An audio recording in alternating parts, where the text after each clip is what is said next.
రాకాలోకంకి స్వాగతం. ఈ కంటెంట్ మీకు నచ్చినట్టయితే లైక్ చేయండి, మీ బంధుమిత్రులకి షేర్ చేయండి. ఇప్పటి వరకు సబ్స్క్రైబ్ చేసుకోకపోతే సబ్స్క్రైబ్ బటన్ని నొక్కండి, అదేవిధంగా బెల్ ఐకాన్ని కూడా తప్పనిసరిగా నొక్కండి. జై హింద్ మిత్రులారా. కేరళ స్థానిక సంస్థల ఎన్నికలకు సంబంధించినటువంటి విశ్లేషణలు చాలా జోరుగా సాగుతున్నాయి. చాలామంది ఆశ్చర్యం కలిగించినటువంటి విషయం ఏంటంటే, వామపక్షాలు, ఇంత సంస్థాగతమైనటువంటి బలమున్నటువంటి వామపక్షాలు గత 10-15 సంవత్సరాల్లో ఎన్నడూ లేనంత ఘోర పరాజయం చెందటం, రాష్ట్ర వ్యాప్తంగా చెందటం. ఏదో ముస్లిం మెజారిటీ ఉన్నటువంటి ఉత్తర కేరళలోనో, క్రైస్తవ మెజారిటీ ఉన్నటువంటి దక్షిణ కేరళలోనో, లేకపోతే మధ్య కేరళలోనో, ఇలా ఒక రీజన్ 2 రీజన్లని కాకుండా యావత్ కేరళలో అన్ని చోట్ల వామపక్షాలు యూనిఫామ్గా ప్రభుత్వ వ్యతిరేకత ఉండడము, పార్టీ పరాజయం పాల్గొవడం. అంటే కన్నూర్ కమ్యూనిస్టుల కంచుకోట. వాస్తవానికి ఈ ప్రాంతము పినరాయి విజయన్కి చెందినటువంటి ప్రాంతము, ముఖ్యమంత్రికి చెందిన ప్రాంతం. అక్కడ 25 సంవత్సరాల తర్వాత కార్పొరేషన్ చేజారింది. కొల్లం 10 సంవత్సరాల తరువాత వామపక్షాలు కోల్పోయి తిరువనంతపురం అయితే రాష్ట్రంలోని అతిపెద్ద మున్సిపల్ కార్పొరేషన్. అది 45 సంవత్సరాల తరువాత పార్టీ అధికారాన్ని కోల్పోయింది. అక్కడ బీజేపీ గెలిచింది.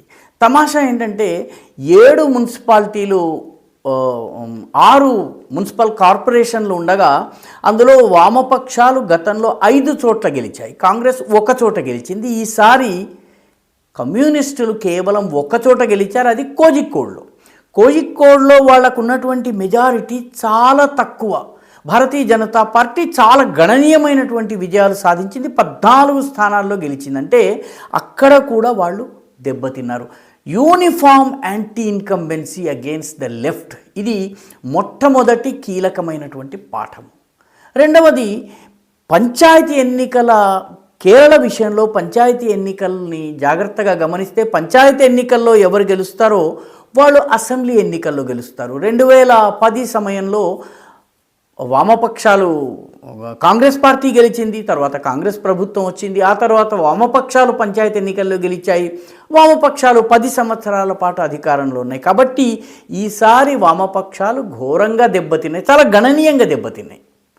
వాళ్ళు గణాంకాలు చెప్పి రకరకాల సంజాయిషీలు ఇవ్వవచ్చు, కానీ చాలా గణనీయంగా గ్రామీణ స్థాయిలో, ముఖ్యంగా గ్రామాలలో ఏకంగా మాస్కో విలేజెస్, అంటే కమ్యూనిస్టు పార్టీ తప్ప వేరే పార్టీ విలేజెస్ అంటారు వాటిని, పార్టీ ఏం చెప్తే అదే పాటించే గ్రామాలు ఉన్నటువంటి చోట, ఇంత ఆర్గనైజేషనల్ బేస్ ఉన్నటువంటి చోట పంచాయతీ ఎలక్షన్లలో గ్రామ పంచాయతీల్లో ఓడిపోవడం. ఉదాహరణకి గ్రామ పంచాయతీల్లో గతంలో 514 గ్రామ పంచాయతీలు గెలిస్తే ఈసారి 341 మాత్రమే గెలిచారు.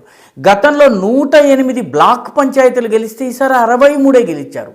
గతంలో 11 డిస్ట్రిక్ట్ పంచాయత్స్, మన జిల్లా పరిషత్కి ఈక్వలెంట్, గెలిస్తే ఈసారి 7 మాత్రమే గెలిచారు. 7 సమానం కదా అని వామపక్షాలు సంజాయిస్తున్నాయి, కానీ 11 నుంచి 7 పడిపోవడము. గతంలో 43 మున్సిపాలిటీలు గెలిస్తే ఈసారి 28 మున్సిపాలిటీలే గెలిచారు. గతంలో 5 కార్పొరేషన్లు ఉంటే ఈసారి 1 కార్పొరేషన్ మాత్రమే, అది చావు తప్పి కన్నులుట్టబోయి. కాబట్టి పంచాయతీ ఎన్నికల ప్రభావము అసెంబ్లీ త్వరలో జరగబోయే 5-6 నెలల్లో అసెంబ్లీ ఎన్నికలు జరగబోతాయి, వాటి మీద ఉంటుంది. మూడవ ముఖ్యమైనటువంటి, ఈ పంచాయతీ ఎన్నికలు చెబుతున్నటువంటి మూడవ ముఖ్యమైనటువంటి సందేశము, హెచ్చరిక అనుకోవచ్చును, ఏదన్నా అనుకోవచ్చును, అది ఏంటంటే, ఇంత మటుకు హిందువులు, కేరళ హిందువులు కమ్యూనిస్టు పార్టీకి ఓటు వేస్తూ వచ్చారు. హిందూ ఓట్ కమ్యూనిస్టు పార్టీ నుంచి చేజారుతోంది, అది గణనీయంగా బీజేపీ వైపు వస్తుంది, గణనీయంగా వస్తున్నది. ఓట్ల శాతం బీజేపీది గణనీయంగా పెరిగింది.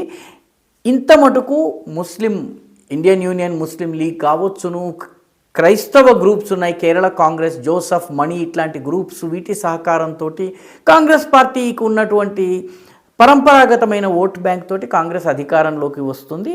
వామపక్షాలు ప్రధానంగా హిందూ ఓట్లపైన ఆధారపడతాయి. మలప్పురం, కాసర్గోడ్ ఇటువంటి ప్రాంతాల్లో హిందూ ఓటు చాలా కీలకం కమ్యూనిస్టులకి. ఆ హిందూ ఓటు కాంగ్రెస్ కమ్యూనిస్టుల్ని వదిలిపెడుతోంది. ముఖ్యంగా ఇటీవల శబరిమలలో బంగారము దొంగతనం, అందులో కమ్యూనిస్ట్ పార్టీ యొక్క కీలక నేతల పాత్రలు ఉన్నాయి అన్నటువంటి వార్తలు వస్తున్నటువంటి నేపథ్యంలో చాలా కీలకమైనటువంటి దెబ్బ తగిలింది. హిందూ ఓట్ గనక వెళ్ళినట్లయితే, నిజానికి లవ్ జిహాద్ అన్నటువంటి పదం ఏదైతే ఉందో మొట్టమొదటిసారి వాడింది విఎస్ అచ్యుతానందన్, కమ్యూనిస్ట్ పార్టీ ముఖ్యమంత్రి. అంటే కమ్యూనిస్ట్ పార్టీ మొదటి నుంచి సాఫ్ట్ హిందుత్వ ఆధారంగా కేరళలో హిందూ ఓట్లని తన వైపు తిప్పుకునేది. ఈసారి హిందువులు కమ్యూనిస్టులని నమ్మడం తగ్గుతోందన్నది ఈ పంచాయతీ ఎలక్షన్ల యొక్క మూడవ ముఖ్యమైనటువంటి హెచ్చరిక, సూచన అన్నమాట. ముఖ్యంగా కమ్యూనిస్టులు చాలా కాలంగా గెలుస్తూ వచ్చినటువంటి ఇడుక్కి, కొట్టయం, మలప్పురం, అదేవిధంగా ఎర్నాకుళంలో కూడా ఈసారి వాళ్ళు ఓడిపోయారు. పరంపరాగతంగా గెలిచేది ఆ సీట్లలో కూడా ఓడిపోయారు. కాబట్టి ఈ మూడు ముఖ్యమైనటువంటి హెచ్చరికలు కేరళ పంచాయతీ ఎన్నికలు ఇస్తున్నాయి. యూనిఫామ్గా కమ్యూనిస్టుల పట్ల వ్యతిరేకత, కమ్యూనిస్టుల నుంచి హిందూ ఓటర్లు ముఖం చాటేసి బీజేపీ వైపు రావడము, పంచాయతీ ఎన్నికల ఫలితాలు అసెంబ్లీ ఎన్నికల్లో గతం నుంచి రిఫ్లెక్ట్ అవుతున్నాయి. ఈసారి కూడా అలాగే జరిగే అవకాశం ఉంది. అయితే చాలామంది తిరువనంతపురంలో బీజేపీ విజయం తరువాత బీజేపీ ఘన విజయం సాధించేస్తోంది, వచ్చేస్తోంది, బీజేపీ చాలా కీలకమైనటువంటి ప్లేయర్ అవుతుందన్నటువంటి విశ్లేషణలు కూడా చేస్తున్నారు.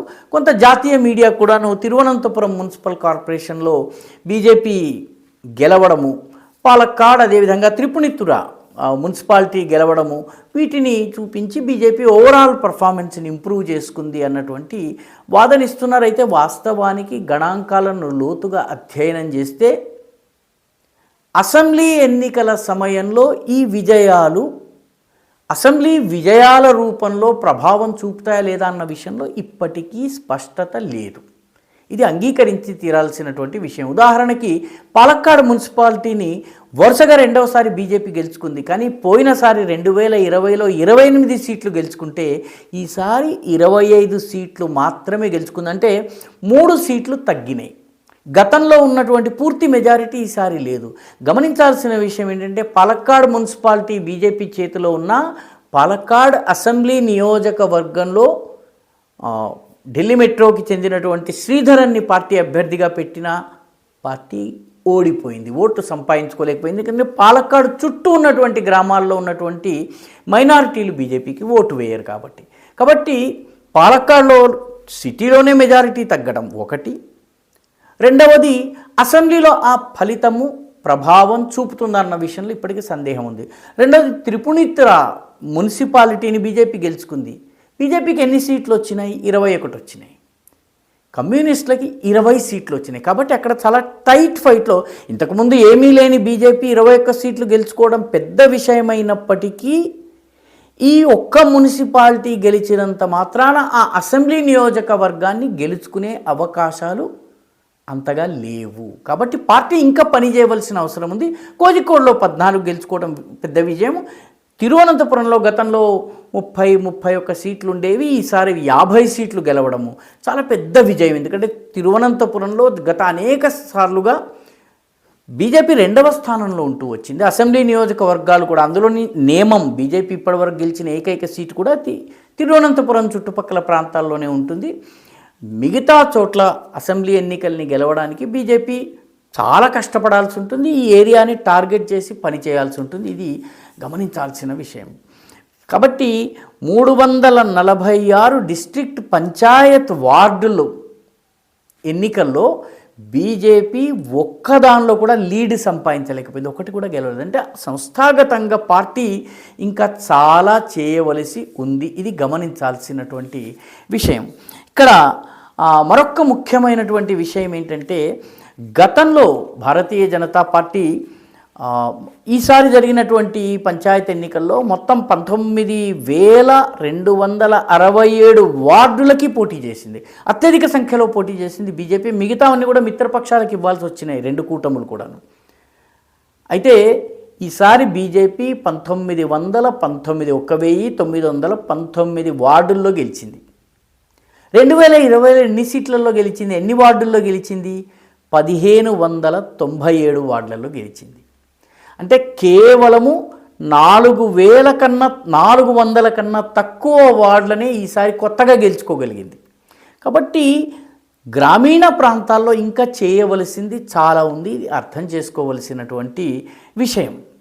రెండవది 2020 ఎన్నికల్లో చూస్తే బీజేపీ లెఫ్ట్ ఫ్రంట్కి 41.55% వచ్చింది, కాంగ్రెస్కి 37.14% వచ్చింది, బీజేపీకి 14.52% వచ్చింది. ఈసారి బీజేపీ మరొక 4-5% ఓట్లను పెంచుకున్న మాట వాస్తవం. కానీ ఇది అసెంబ్లీలో సీట్లు గెలవడానికి సరిపోతుందా? ఇది ఆలోచించాల్సినటువంటి విషయము. కాబట్టి బీజేపీకి అసెంబ్లీ విజయాలు కానీ ఆ తర్వాత ఏకైక లోకసభ ఎంపీ ఉన్నటువంటి త్రిశూర్లో బీజేపీ పర్ఫార్మెన్స్ అంత గొప్పగా లేదు స్థానిక సంస్థల్లో. ఇది కూడా గమనించాల్సినటువంటి విషయం. కాబట్టి ఇంకా చాలా పని చేయవలసి ఉంది బీజేపీకి. అప్పుడు మాత్రమే కేరళ రాజకీయాల్లో తన మార్కుని వేయగలుగుతుంది.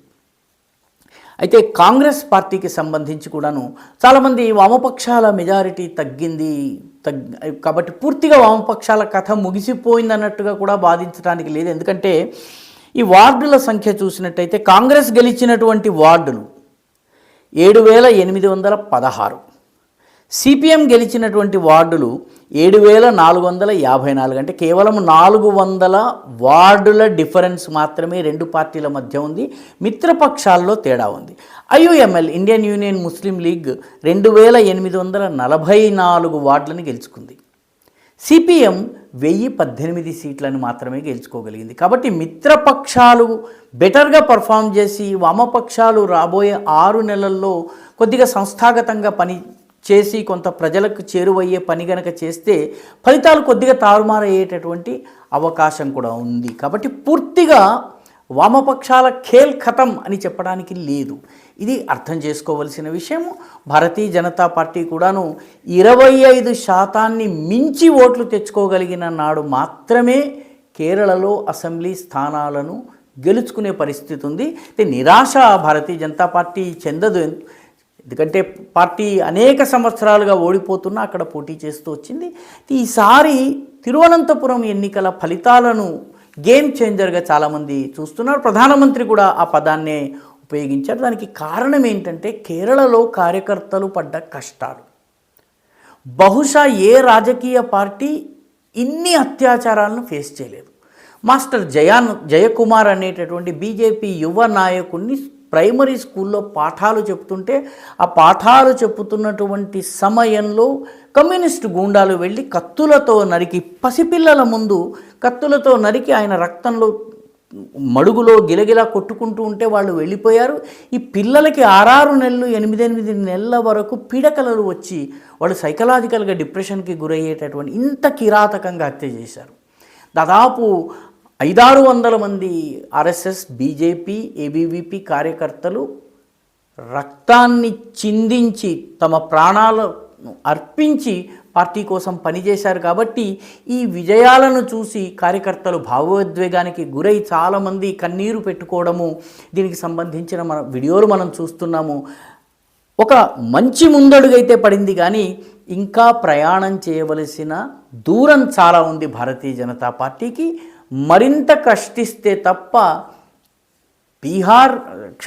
కేరళ రాజకీయాలలో బీజేపీ కోరుకున్నటువంటి మార్పు రాదు. అయితే కమ్యూనిస్టు ఓట్లు తగ్గే కొద్దీ బీజేపీ ఓట్ల శాతం పెరుగుతుంది.